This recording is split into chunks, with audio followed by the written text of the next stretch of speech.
débat. Prise Bill ITD.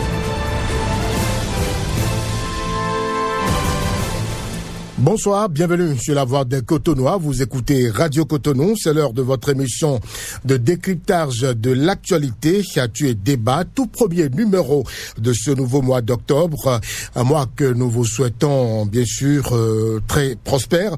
Nous sommes jeudi et jeudi sur Actu et débat, nous avons rendez-vous avec Arimi Choubadé et bien sûr Distel Amoussou. Chers invités, bonsoir et merci de prendre rendez-vous de Actu et débat. Oui, bonsoir Brice Bill. Bonsoir Distel, bonsoir mes amis de l'autre côté de la baie vitrée, et bonsoir les internautes et tout le monde, les auditeurs. Voilà. Bonsoir mes auditeurs de Radio Cotonou, bonsoir Rémi Choubadé, bonsoir Presbil Aïtedi, Job Tikpe, Gisley Agbangba, bonsoir à tout le monde, bonsoir à toutes et bonsoir à tous. Bien sûr, avec vous, nous allons passer en revue l'actualité liée à l'intervention du ministre béninois des Affaires étrangères aux Nations Unies. Nous allons, dans cette émission, également revenir sur un extrait des propos du diplomate béninois. Nous apprécierons les derniers développement lié à l'affaire tentative de coup d'État. À nouveau, bonsoir et bienvenue. Actu et débat. Les deux principaux concernés dans l'affaire tentative de coup d'État au Bénin ont passé, leur toute première nuit ce mardi en prison. Leur audition a eu lieu lundi devant la Cour de répression des infractions économiques et du terrorisme en Criette. La sentence à Rémi Choubadé est tombée tard dans la nuit après une longue journée d'explications et d'auditions. La sentence, vous avez dit, vous voulez parler de leur mandat de dépôt? Oui, bien sûr. C'était cool. De leur placement dans une maison d'arrêt en attendant leur jugement.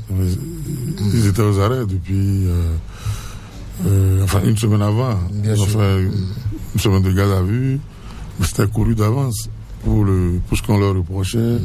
Tentative de coup d'État, atteinte à la sécurité de l'État. Blanchiment de capitaux. Tout ça, c'était quand même couru d'avance que on ne peut pas les poursuivre sans mandat. Donc, j'avais pas de surprise à cela. Peut-être que eux-mêmes pouvaient espérer une prolongation de la garde à vue, mais cela revenait au même, qu'ils soient en garde à vue ou en détention, c'est toujours privé de liberté. Pour les nécessités de l'enquête, si vraiment, c'est vrai qu'on ne sent pas une évolution de l'enquête. On a l'impression qu'on est comme au début, à moins qu'il y ait de nouveaux éléments. On a l'impression comme si... Oui, comme on était au début, on a arrêté... Au début de l'affaire. Au début de l'affaire, on a interpellé, je crois, 3 personnes, on a relâché une. Ça, c'était depuis les premières heures de l'affaire. On en est encore à ce niveau. C'est vrai que il paraîtrait qu'il y a une ou deux personnes, une ou deux personnes dont on ne connaît pas très bien les identités. On a parlé d'un collaborateur de Roch Néry, qui est le beau-frère de Olivier Bokor.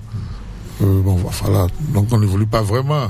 Il n'y a pas de nouveaux éléments. Et on a suivi un peu les avocats qui ont expliqué que le dossier est vide. C'est vrai que le procureur, lui, après sa première sortie, n'est plus revenu. Donc on est né au... Donc, pour le moment... le dossier n'a pas évolué selon vous? Pas vraiment. Il n'y a pas de... Sinon, on serait là à énumérer les éléments nouveaux. On écoutait ce qu'on avait dit jeudi passé. Les éléments nouveaux, c'est quand même la qualification des faits reprochés aux principaux concernés. On en sait un peu plus là-dessus. Je ne sais pas ce qu'on en sait davantage. C'est un plein coup d'État on est parti avec une tentative de coup d'État. Je crois que c'est déjà l'infraction la plus... qui marque beaucoup plus les esprits. Je ne sais pas, le reste, blanchiment, machin, tout ça, là, sont des infractions qu'on laisse, qui s'ajoutent au dossier principal, qui est qu'on veut renverser le régime par la force, comme l'a précisé le procureur spécial. Donc, le reste pour moi, c'est pas du nouveau, du grand changement.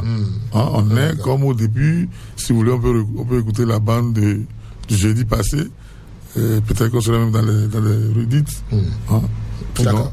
Distella Moussou, il y a eu quand même de l'avancée selon vous. On en sait un peu plus sur la qualification des faits reprochés aux principaux concernés. Sans doute, de lourdes peines seront requises par l'accusation au regard de la gravité des charges. Bruce Bill a été dit, vous me donnez l'occasion de le repréciser à l'endroit de nos auditeurs que dans cette affaire, je communique par le silence, j'écoute, j'observe, j'entends des noms mûrs, je lis des vers, je ne change pas de posture, je reste donc dans cette posture-là de l'observation et de l'écoute. Oui, mais ceci ne m'empêche pas de m'interroger sur la qualité des hommes et des femmes de médias que nous avons aujourd'hui dans le pays. Écoutez, on racole des ouï-dits, chacun écrit son roman et l'édite aux éditions de son choix. On dit des choses et leur contraire. Je me demande. On est toujours dans le dossier tentative de coup d'État. Je me demande si dans ce pays, enfin, ce métier est enterré complètement. Parce que personne ne nous dit ce que disent les chancelleries étrangères. Personne ne nous dit ce que disent les services étrangers. J'écoute. Personne ne nous dit ce que disent les accusés. Et pendant que l'enquête est en cours, on s'écrit son roman, on diffuse, on publie. Moi, je ne peux pas me faire mon opinion sur un dossier aussi sensible à travers les réseaux sociaux. Et puis, vous savez quoi? Vous savez qu'en matière de journalisme, la source officielle est une source d'équilibre. C'est une source qu'on invite lorsqu'on a envie de faire l'équilibre, lorsque le devoir appelle à l'équilibre plutôt, lorsque le devoir appelle à l'équilibre. Et quand on a fini d'investiguer soi-même et qu'on est en mesure de mettre dans la balance, n'est-ce pas, les fruits de ces enquêtes propres et la source officielle. Les journalistes, selon vous, ne jouent pas le rôle qui devrait être le leur. Il n'y a pas de journalistes dans ce dossier. Ils sont absents. C'est des racoleurs de propos imaginaires ou non, des ouï-dits sur les réseaux sociaux. Non, mais quand même, il y a eu des interviews d'avocats des concernés. Il y a eu des interviews. C'est pas de racolage de propos, ces interviews-là. Écoutez, soyons sérieux. Vous êtes journaliste, vous n'êtes pas jeune dans le métier. Vous savez que moi, je ne peux pas me satisfaire, n'est-ce pas, d'un avocat qui est parti dans un procès. Vous savez que je ne peux pas me satisfaire d'une déclaration de procureur spécial qui, à la poursuite, qui est le principal accusateur. Je ne peux pas me satisfaire de ça.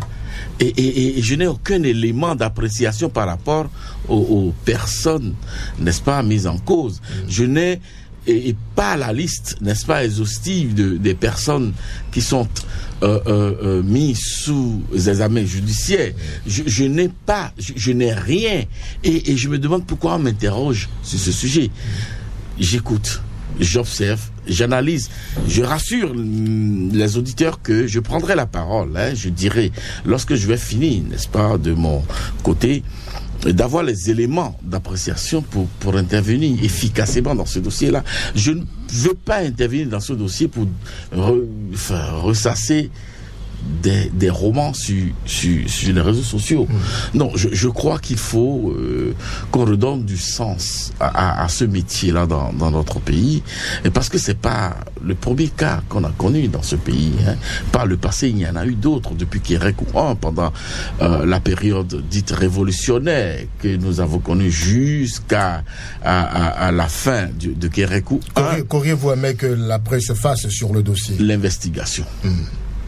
L'investigation, qu'on identifie les personnes ressources, qu'on identifie les sachants, et qu'on nous dise. Sinon, si on se contente sur les analyses à tête renversée, n'est-ce pas, de la sortie du procureur spécial, si on se bloque simplement sur l'intervention ou les interventions des avocats à l'entame de ce dossier-là, et puis par la suite leur parcours à la criette le jour de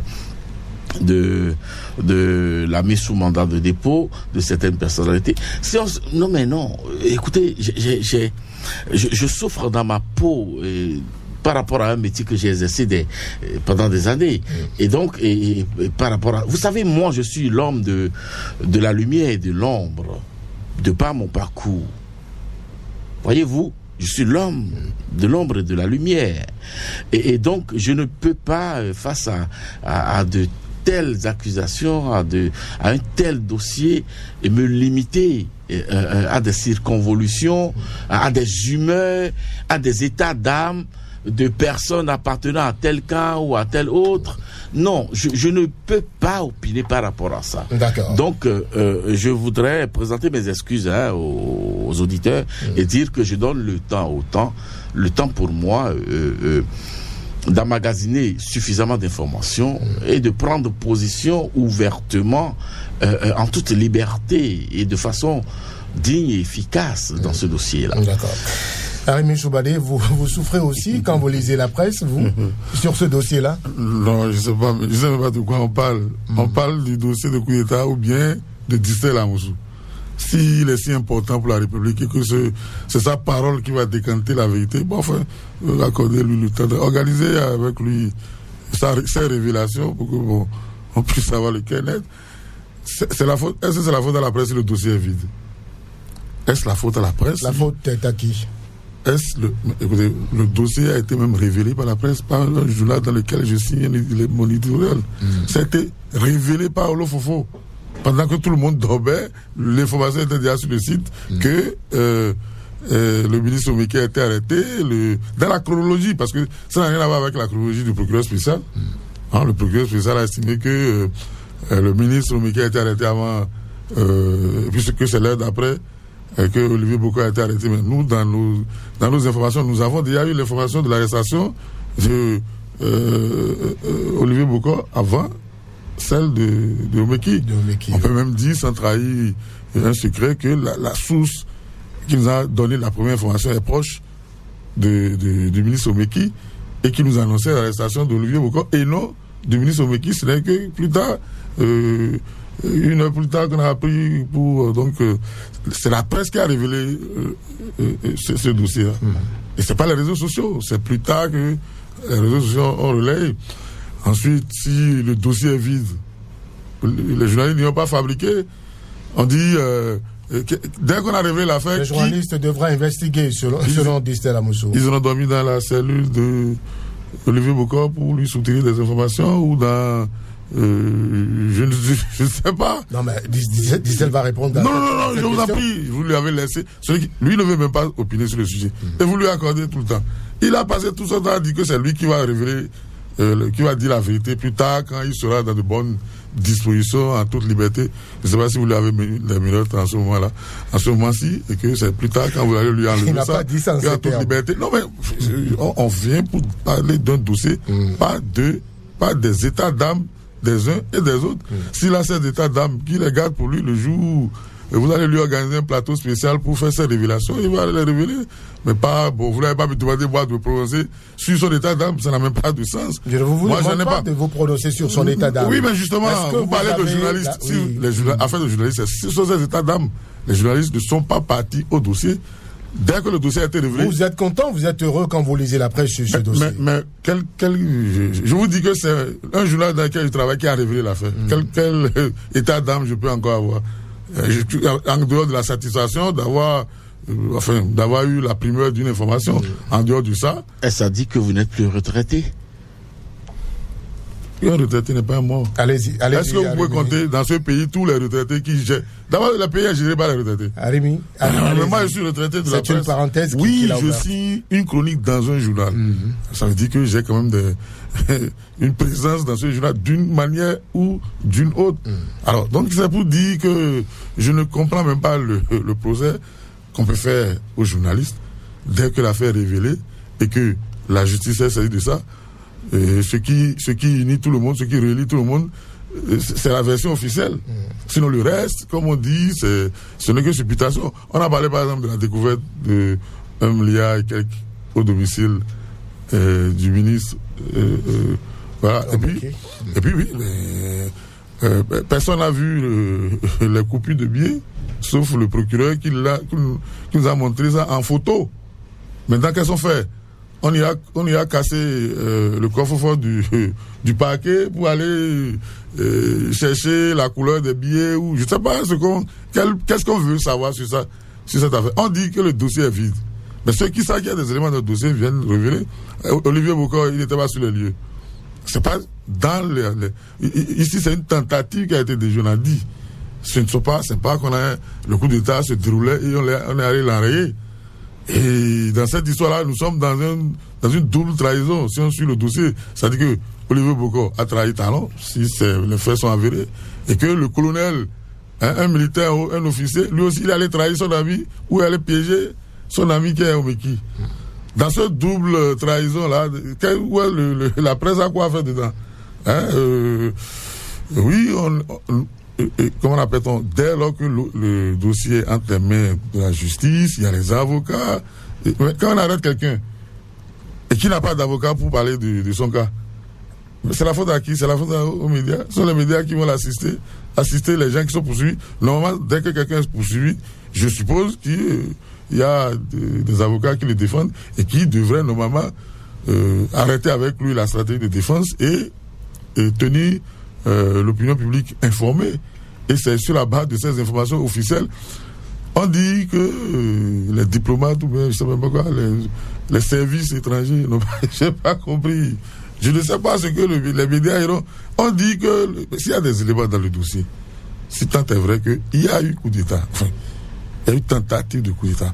Ou bien j'ai même lu une nouvelle infraction, tentative de corruption en vue de...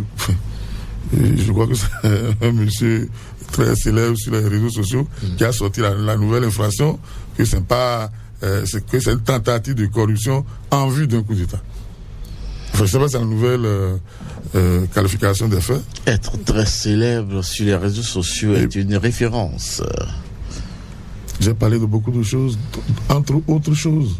Vous ne voulez pas opiner. Laissez les autres opiner au moins. Allez-y. Vous n'avez pas d'opinion par rapport à ça. Je comprends très bien. Aujourd'hui, c'est très compliqué pour les gars qui supportent le régime d'opiner, en général. D'abord. Oui, c'est les deux leaders l'affaire porte sur les deux principaux leaders du régime. Vous voyez, donc il faut choisir son camp. Est-ce qu'il faut attendre d'abord? Omeki même n'est pas des moindres. Le ministre Omeki, c'est des gens qui ont financé la campagne, l'arrivée au pouvoir de Talon. Donc il a financé son arrivée au pouvoir et il finance après son coup d'État.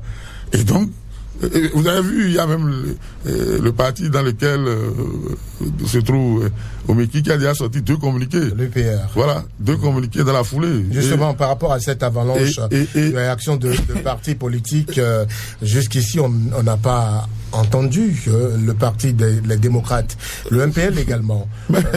Mais c'est un dossier judiciaire, c'est pas un dossier politique. Hein? On va pas dire... juste à l'étape des choses, on pourrait condamner, condamnation de principe comme les autres partis politiques. Condamner quoi? On dit le dossier est vide. Qu'est-ce qu'on condamne? Est-ce qu'il y a eu un coup d'État? Dites-moi. Maintenant, on dit même qu'il y a une tentative de coup d'État. Quelle tentative de corruption? Je ne sais pas ce que les autres, vous organisez votre feu et vous demandez aux autres de venir réagir. C'est le régime, c'est un coup d'État interne au régime. Donc vous trouvez normal la réaction, puis pour le moment, vous trouvez normal le silence du parti Les Démocrates je ne sais pas sur le sujet. Je ne sais pas s'ils sont silencieux ou pas. Peut-être qu'ils ne s'expriment pas sur la place. Vous êtes journaliste. Oui, mais quand vous parlez de journaliste, c'est comme si c'est un sorcier qui, de son lit, il est au courant de tout ce qui se passe. Non, vous lisez la presse, vous êtes au courant des formations politiques qui ont réagi suite à cette... Vous voulez parler de l'absence de communiqué du LD. C'est ça, non? L'absence de réaction. Ils vont réagir comment? Ils ont marché là-bas. Vous voulez parler de l'absence de communiqué comme UPR et puis... La diffusion de communiqué fait partie de la réaction. Vous savez, UPR et BR sont des enfants de Olivier Bocor et de Talon. Ils existent parce que c'est des formations politiques de la mouvance présidentielle. Vous voulez qu'on revienne à la genèse? Ils ont été créés par la volonté de ces deux hommes. Et c'est normal que vous voyez toute la tétanisation. Mais ce n'est pas que. Il y a les FCBE qui sont une formation d'opposition qui se sont exprimés. Non, FCBE, vous voulez parler de FCBE? Vous voulez qu'on parle de FCBE? Non, vous êtes quand même au courant de ce silence du parti des démocrates et du parti MPL. Vous voulez opiner au moins là-dessus? Je ne suis au courant de rien. Moi, j'écoute, j'observe. Et vous n'avez pas observé cela? Ce que je sais, un journaliste, c'est un carnet d'adresses. Un journaliste, c'est un réseau. Voyez-vous, si le journaliste n'est pas capable d'appeler le commissaire du quartier ou de l'arrondissement où il réside le lendemain pour prendre des nouvelles, ou que le commissaire ne peut pas l'appeler pour prendre des nouvelles... je dis, il n'est pas un bon journaliste. Lorsque nous l'étions, nous faisions cela. Et c'est à cela que j'invite les jeunes confrères. Vous êtes retraité aussi? Écoutez, oui, ce n'est pas après 38 ans, n'est-ce pas, d'exercice du métier, de la fonction, qu'on se retrouve encore actif. Je suis passé à autre chose depuis plusieurs années. Moi, je suis passé. Tout le monde sait que il y a déjà une vingtaine d'années derrière. Moi, je suis passé à autre chose. Je suis passé à autre chose. C'est pour ça que moi, je ne peux pas me faire ma religion par rapport à la célébrité de quelqu'un sur un réseau social pour opiner. Non, je dis, moi, je continue d'écouter, de regarder, de me constituer ma banque de données et par rapport à ce dossier. Et en son temps, je vais opiner. Sinon, pour l'instant, écoutez, j'écoute les plus habiles dans l'écriture, n'est-ce pas, romanesque, et je les lis avec un coin de sourire. N'oubliez pas, je le répète, je suis l'homme de la lumière et de l'ombre.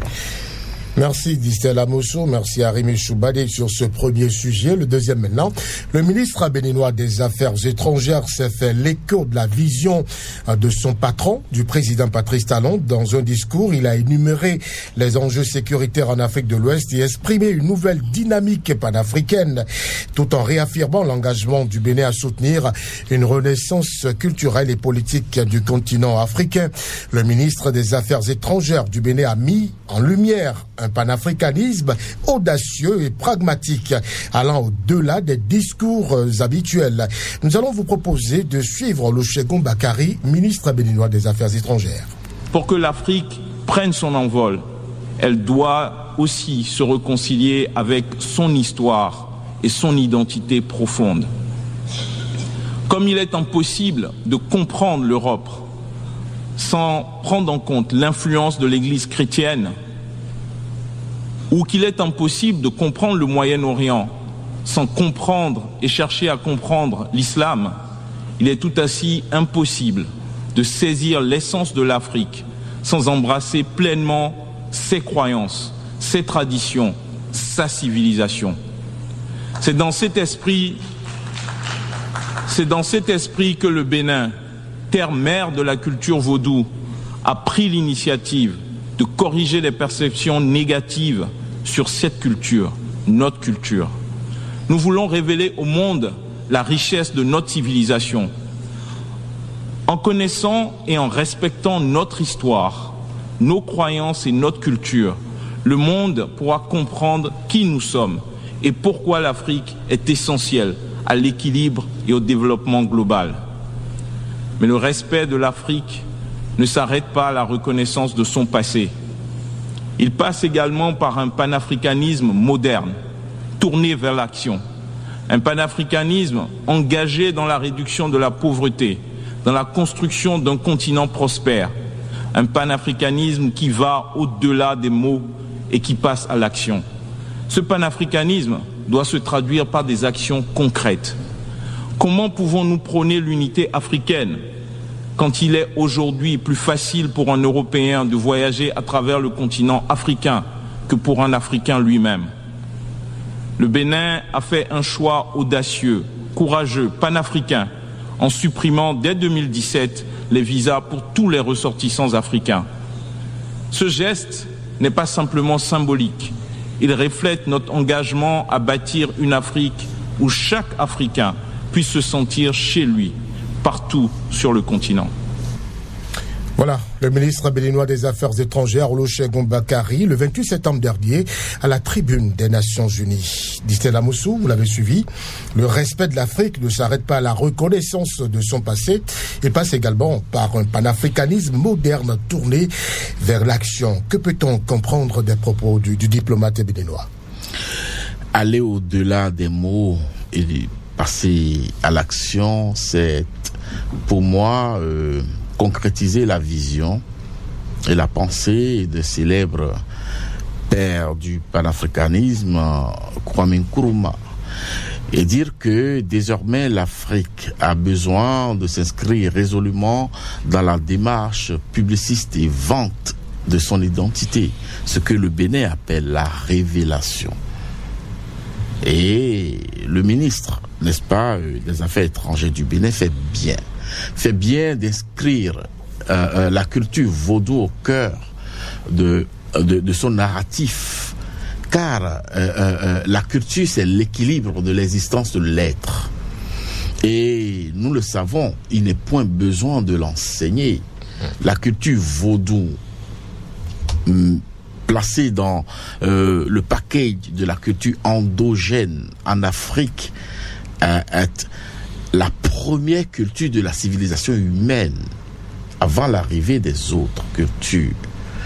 Ce qu'il reste, c'est la fédération, n'est-ce pas, des idées, des démarches, des visions autour, n'est-ce pas, de la concrétisation du vaudou comme pensée,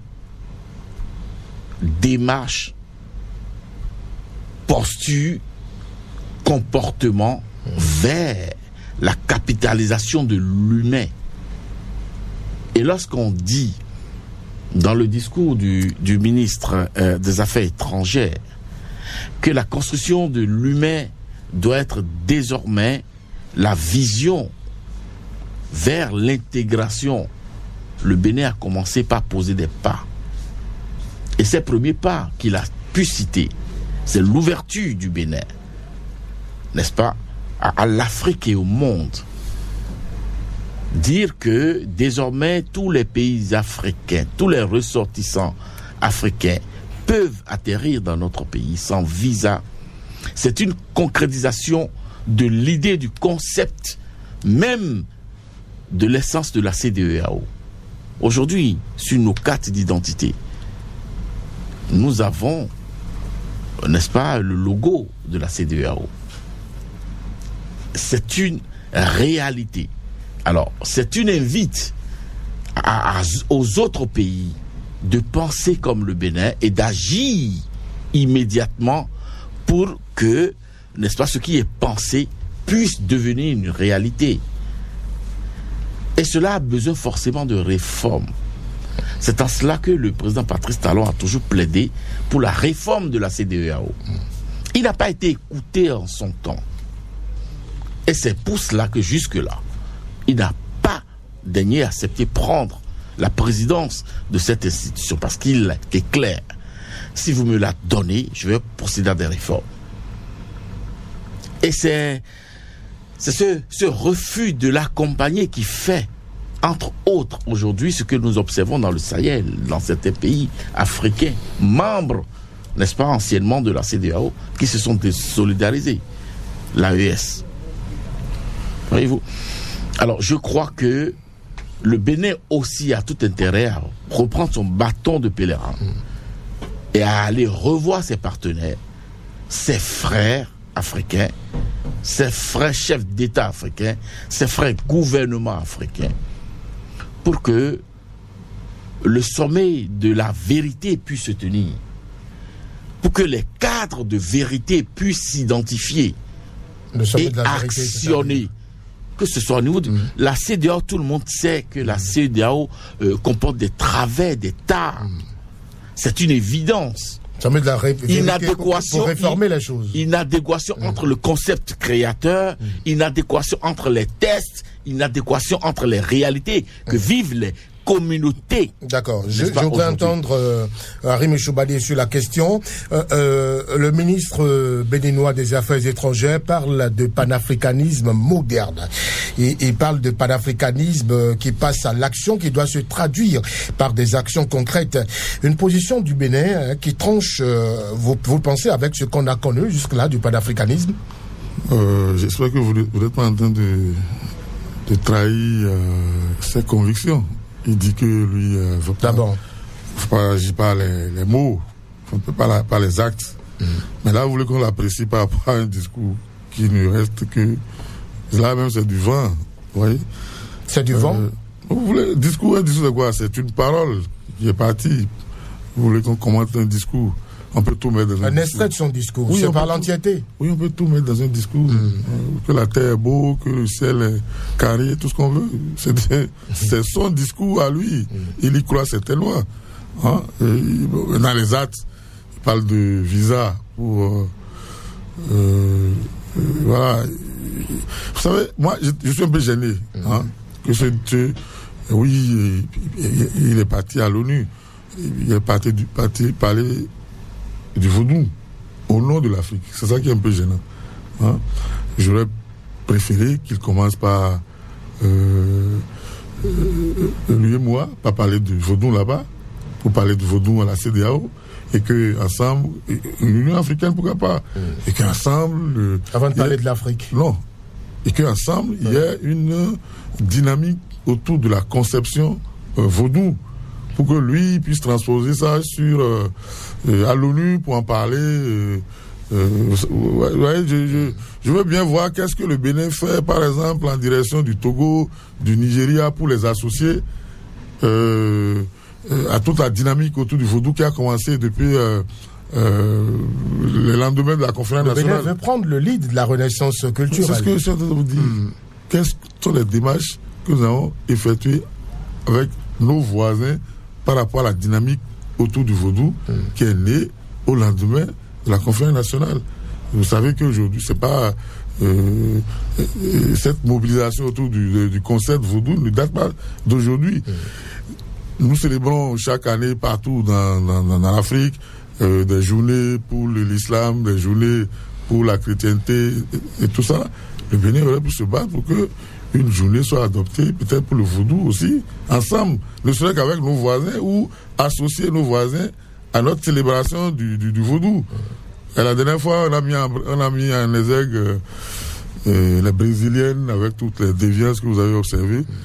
Et je ne sais pas si c'est cela. Vous ne répondez pas à ma question, Harim Choubadi. Je voudrais savoir. Non, mais attendez. Oui. Je suis dans ma logique. Hein? Je dis, il parle du panafricanisme moderne, qui passe à l'action. C'est vrai que c'est votre logique. Qui doit se traduire par des actions concrètes. C'est vrai que c'est votre logique. Je vous dis, vous parlez de discours ou d'action. Moi, je suis dans les actions, vous voulez me ramener au discours.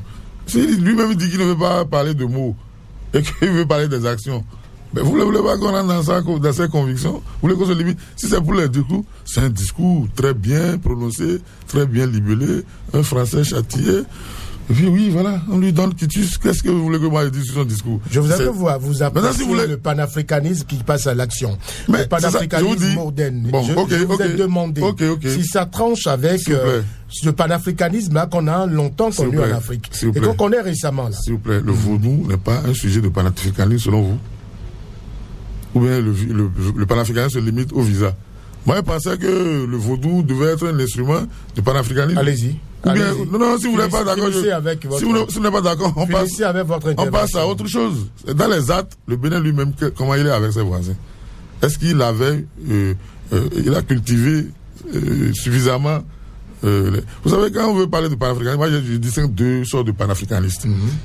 Il y a ceux qui sont panafricanistes, tout simplement, et ceux qui sont panafricanistes avec un adjectif à côté, c'est-à-dire moderne, pragmatique, tout ça. Donc il est de la catégorie. Donc, ça ne change rien. Il est de la catégorie de ceux qui ajoutent un adjectif au panafricanisme. Et généralement, ces gens-là, les panafricanistes, tout coup, eux, ils parlent de l'Afrique face au monde. Les panafricanistes avec adjectif, c'est ceux qui considèrent qu'il y a des Africains qu'il faut combattre et qui ne sont pas dans le vrai panafricanisme. Vous comprenez? Donc là, nous sommes dans le schisme. Lui, c'est un chiite du panafricanisme. Dans le schisme? Oui. Ça dit que dans le panafricanisme, il y a une division qu'il est en train de marquer. C'est encore il est en train de marquer son territoire, sa conception du panafricanisme. Ça dit que il n'est pas pour un panafricanisme. C'est contraire à la méthode va-t-en-guerre du panafricanisme. Mais oui, c'est ça que je vous dis. Ça dit que ceux-là sont contre d'autres Africains qu'ils estiment être va-t-en-guerre. Ça dit que c'est pas une lutte contre les alliés du Bénin, c'est qui? Les alliés du Bénin, c'est la France, c'est les États-Unis, c'est notre coopération, tout ça là. C'est avec ceux qui ont tout fait pour que le panafricanisme ne parvienne jamais à s'éclore. Nos alliés, c'est pas le Niger. Est-ce que l'allié du Bénin, c'est le Niger? Est-ce que l'allié du Bénin, c'est le Burkina? Vous connaissez les problèmes du Bénin avec le Togo. Nous avons, nos alliés, nous aurions peut-être même souhaité faire partie de l'Union européenne, puisque nous utilisons une monnaie qui est soutenue par l'euro. C'est ça, nous, notre panafricanisme. Enfin, le panafricanisme officiel du Bénin. Et c'est ça que le ministre est en train de décliner en parlant de panafricanisme, comment? Modéré, non? Ou bien, vous l'avez entendu, moderne. Moderne. Voilà, sinon le panafricanisme devait être le panafricanisme, c'est-à-dire l'Afrique, et non des nuances. S'il est dans les nuances, c'est qu'il est contre les autres. Je suppose, je présume, et puis vous connaissez les relations avec les panafricanistes, les Kémy Séba. Ah, d'accord. Oui. Vous connaissez les relations. Oui. C'est-à-dire que les autres, au fait, ces panafricanistes-là, n'ont d'adversaires que des Africains. On ne devrait pas nuancer le panafricanisme, dit-elle, comme le dit votre vis-à-vis dans ce studio. Non, je ne vais pas me prononcer par rapport à ce que dit mon vis-à-vis parce que il m'embrouille, je me perds complètement. Je ne sais pas si vous vous en sortez. Je souhaite du courage aux auditeurs de puissent cerner tout. Harim ne sera pas d'accord avec vous. Parce qu'il est dans une logique. Oui, sa logique à lui. Donc, qui n'est pas la mienne, vous comprenez? Moi, je voudrais dire que ce discours-là me rappelle une chanson du célèbre artiste béninois Danielou Sabouran, qui disait dans l'une de ses chansons célèbres, écoutez, si nous ne faisons pas attention, nous allons continuer de blâmer le colon et de pas, n'est-ce pas, penser à notre développement, et que c'est parce que nous-mêmes nous avons vendu nos frères que les colons les ont achetés. Donc c'est une interpellation de la responsabilité des peuples africains noirs, pour être plus précis, des peuples noirs d'Afrique. Voyez-vous, à partir de ce moment-là, il faut pas gober l'histoire, mais il faut assumer la responsabilité et faire d'autres pas. Notre part de responsabilité, le président Patrice Talon le convient. Il a dit au Brésil, il a été la cible des médias, des panafricanistes anti-français. Non modéré. Voyez-vous, mais c'est cela la réalité. Parce que lorsqu'on parle par exemple de corruption, on parle forcément du corrupteur, du corrompu. Lorsqu'on parle de trafic, on parle du vendeur, de l'acheteur. Et donc, la traite négrière incombe aussi, n'est-ce pas, aux Africains que nous sommes. À partir de ce moment-là, nous devons, en toute responsabilité, assumer notre part, n'est-ce pas, dans cette déviance. Et nous regarder dans la glace et avancer. Voyez-vous, avancer, c'est s'ouvrir aux autres.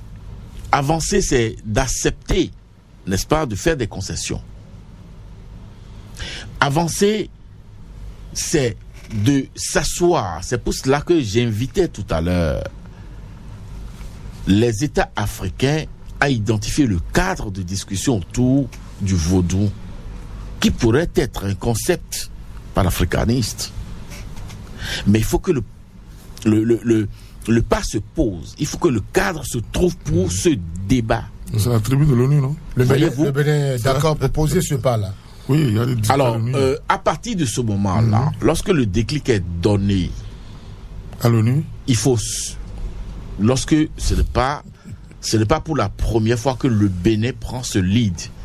J'ai du respect pour le président Nicéphore Dieudonné Soglo, n'est-ce pas, qui a posé les premières briques de ce concept.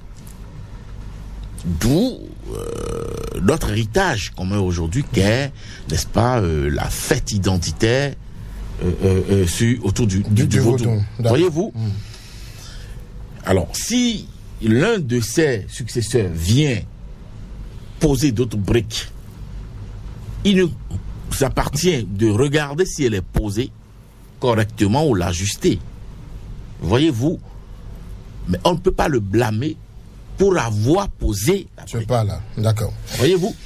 Et donc, je suis d'accord avec Arimi qu'on puisse, au-delà donc de ce qui a été dit à l'ONU, n'est-ce pas, créer à l'interne, c'est-à-dire en Afrique, dans nos organisations communautaires, ou même identifier d'autres cadres communautaires fédérateurs pour poser le pas nécessaire au fin, n'est-ce pas, de fédérer les autres peuples africains, noirs notamment, au sud du Sahara, pour faire plus méthodique, n'est-ce pas, ce concept-là, parce que l'islam nous est venu d'ailleurs.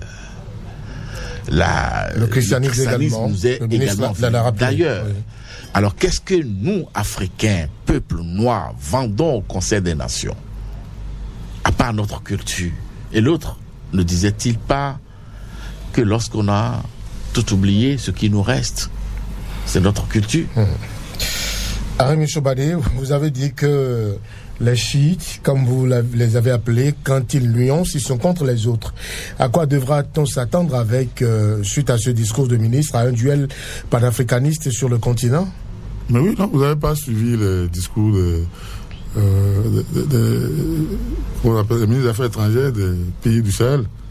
C'est pratiquement à l'opposé de ce que le Bénin. Enfin, si on devait décrypter, c'est vrai que bon, nous on a la particularité vaudou, mais eux ils ne sont pas dans la nuance du panafricanisme modéré.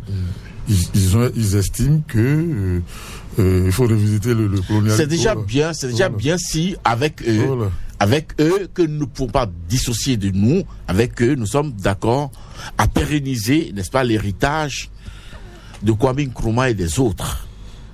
Tout le reste pour moi est une question de vision, de posture, de démarche, de discours, d'éléments de langage, de narratif, tout ce que vous voulez. Mais dans tous les cas, il conviendrait de trouver, n'est-ce pas, les creusets indispensables pour y échanger, pour y aller. D'accord. Vous lui avez laissé mon temps d'entendre. Je vous permets de finir rapidement sur le sujet. Quand il s'agit de moi, c'est rapidement. Allez-y, Arimi Choubadé. Je vous donne le temps alors de finir. Je parie que si on fait l'exercice de chronométrer votre temps d'entête depuis le début de cette émission, allez-y, Arimi Choubadé, vous avez plus de temps. Stella Mosso, permettez qu'il finisse. Je peux? Allez-y. Je vous ai donné la parole. Oui, enfin, aujourd'hui, l'Afrique, c'est plus seulement la bataille culturelle. C'est la bataille politique. C'est beaucoup d'autres en plus. Oui, la bataille politique surtout. C'est dans la politique que vous allez retrouver tout le reste. Même la culture se retrouve dedans. Hein? C'est la bataille politique et géostratégique. Aujourd'hui, on a un problème réel en Afrique. Comment on appelle-t-on, l'impérialisme ne veut pas partir. Ça, c'est clair. On l'a chassé, mais de manière détournée, continue à entretenir la division. Hein? Et ça, c'est... Qu'est-ce que vous appelez impérialisme? Ben, c'est ça que je vous dis. Il faut lui permettre de finir, Distel. L'Afrique a un problème. L'Afrique a été. Vous n'avez pas de colonisation. Vous voulez que les Africains disent oui, nous sommes responsables de la colonisation, de l'esclavage. C'est ça, non? Mais c'est pas, vous ne pouvez pas, votre point de vue n'est pas partagé. Hein? C'est comme si en France, Deuxième Guerre mondiale, Maréchal Pétain, il a collaboré avec les Allemands. Et pourtant, les Français n'ont jamais dit il faut qu'on se batte entre nous parce que Pétain a collaboré avec les Allemands. On a célébré la victoire de De Gaulle. Pourtant, Pétain a été héros de guerre pendant la Première Guerre mondiale. C'est ici, sur ce plateau, que vous allez entendre quelqu'un nous dire ce sont les Africains eux-mêmes qui ont prêté flanc. Mais on a déjà dépassé ce débat. L'esclavage a bel et bien été déclaré crime contre l'humanité. On ne revient plus là-dessus. Tous ces débats-là ont été faits. Qui a collaboré, qui n'a pas collaboré, on ne va pas ressusciter. Affaire classée donc. Non. Quand on dit qu'il y a un crime, il faut payer. Ou bien vous ne savez pas ça? Vous êtes dans l'utopie et la déraison parce qu'en réalité... Je vous en prie. Je vous ai donné la parole pour finir sur le sujet. Il est coutumier des s'il vous plaît. Non, c'est pas de le juge, je parle pas d'un. Ça dépend de là où il a grandi. Ça dépend de là où il a grandi. Je lui accorde ça. Donc c'est pas, je ne rentre même pas dans ça. Vous parlez de qui, là? Mais oui. Moi, c'est pas mon jargon, ça. Je crois. On va finir sur le sujet. Les insultes, c'est pas mon jargon. On va finir Qu'est-ce sur que le vous sujet. comprenez par rapport à la déraison? Je ne veux pas. Arrêtez Choubadé. C'est moi qui parle ici. Arrêtez Choubadé. Non, c'est pas vous qui parlez, c'est la police. Non. Ah, vous allez descendre de votre cheval tout de suite, hein? On va finir sur le sujet. S'il vous plaît, non, vous descendez de votre cheval. Vous me prenez les On va cordes. finir. Vous me prenez les cordes. Après les insultes, il Ah non, les écarts de langage, vous les contrôlez, hein? Prenez-moi les cordes. Merci à Gisler Bamba qui nous a permis de souffler juste un moment. Je voudrais qu'on finisse sur le sujet. J'ai lu quelque part à Arribi Choubadé que le ministre, le diplomate béninois ne devrait pas prononcer ce discours en costume.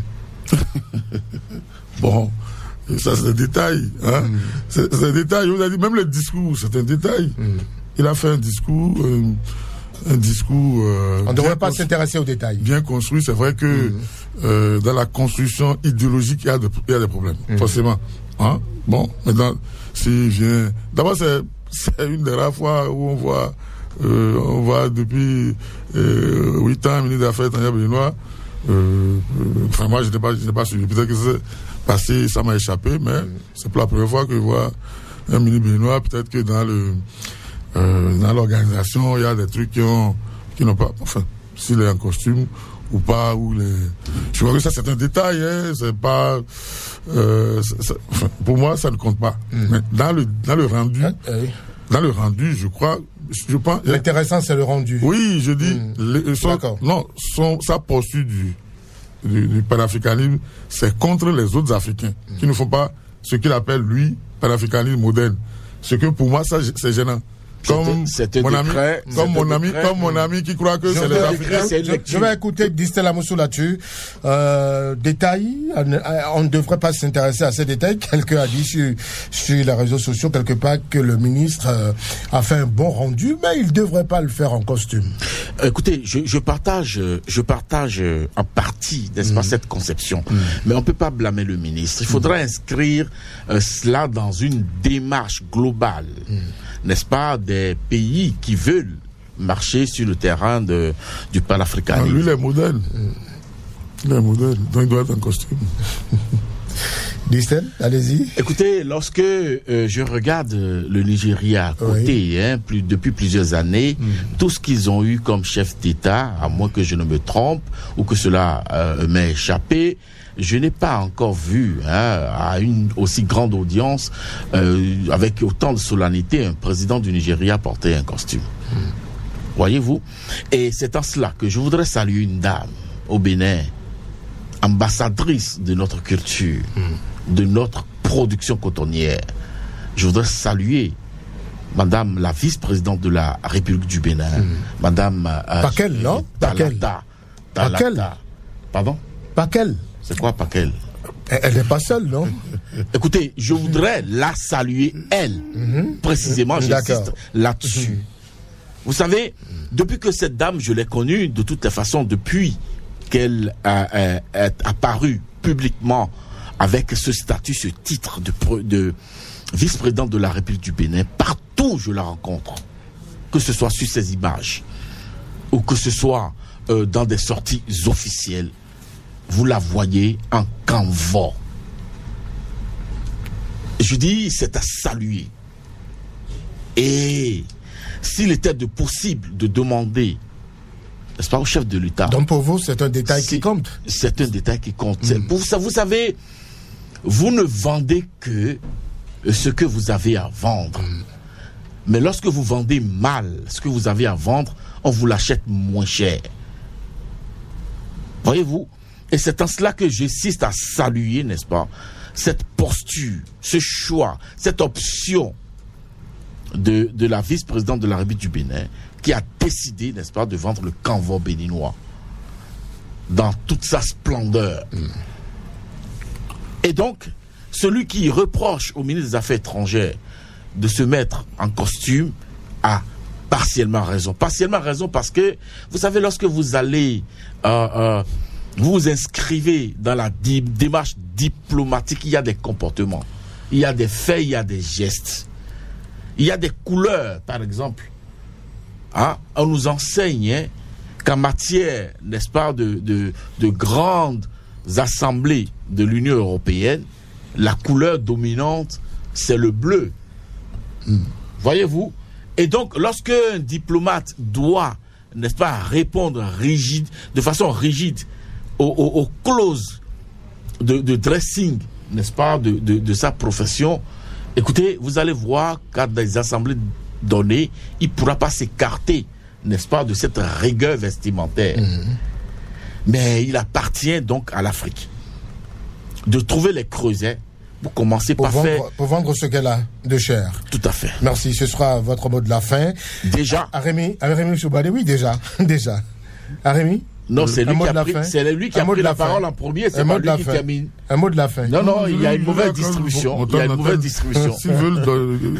Il y a une mauvaise distribution. Parce qu'il n'a pas fini de qualifier. Merci à vous. Merci à nos deux invités. La vice-présidente. Merci à nos deux invités. Distel Amoussou, il est consultant média. Arémi Choubadé, journaliste. Ils étaient ce soir sur Actu et Débat.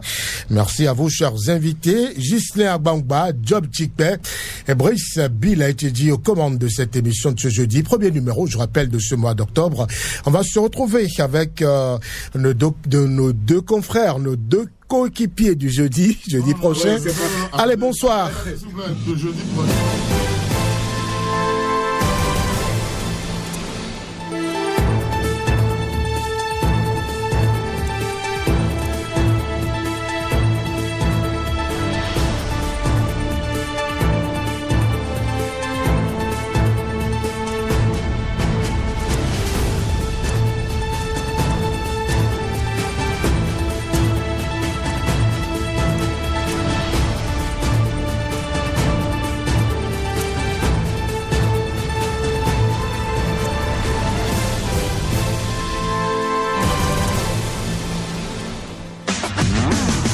94.3 Radio Cotonou. Radio Cotonou.